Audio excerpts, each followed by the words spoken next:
Nang matapos ang kanilang practice, si Jerome inalam na ang magiging final position ng grupo.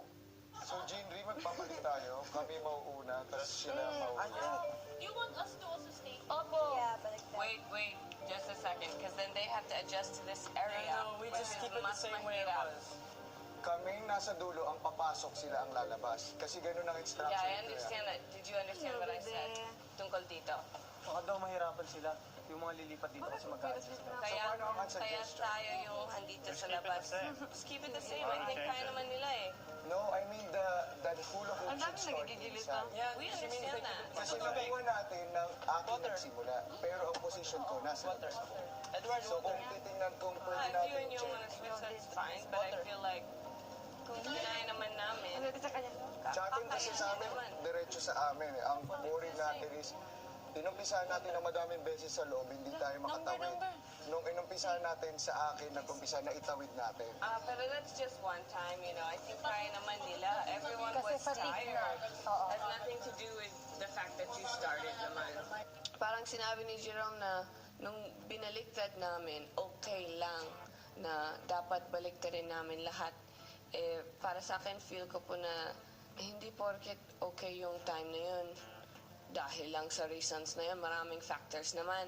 Kaya niyo yung ilang beses niya nagawa. Napagod lang sila kasi they didn't do it 30 times. So hindi and you tayo did it magpapalit, once. no change. So wala tayong change na No, gagawin. they Okay. can do it. Ilang beses nila ginawa. More than us, actually. Suggestion ko lang na maintain namin yung original plan. At least komportable ka dyan. Ayusin na lang yung technique.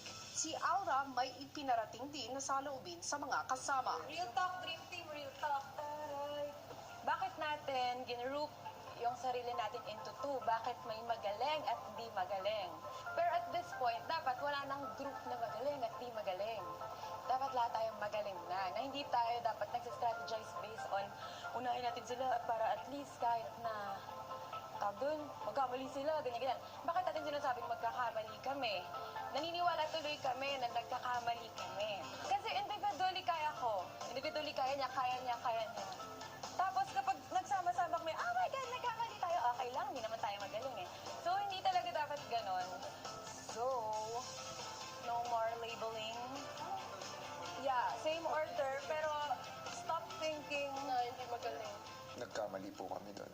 Parang nagkakaroon ng labeling na sila po yung hindi masyadong magaling pagdating sa hula hoop. Kaya din po siguro yung kumpiyansa sa sarili, medyo nabawasan po. Totoo, nagkakamali pa ako, kaya nga nagpa-practice ako. Pero tomorrow sa game time, magaling tayo lahat because we're freaking Dream Team.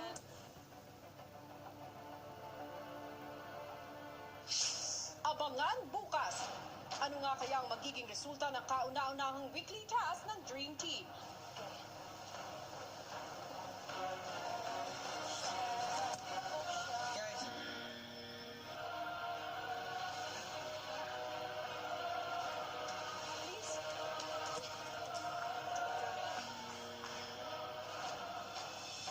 At ano ang nakakatambling na bagong hamon na haharapin ng Dream Team sa pagbubukas ng bagong linggo? Abangan ang lahat ng yan dito lang sa Dream Team ng Pinoy Big Brother Lucky Season 7.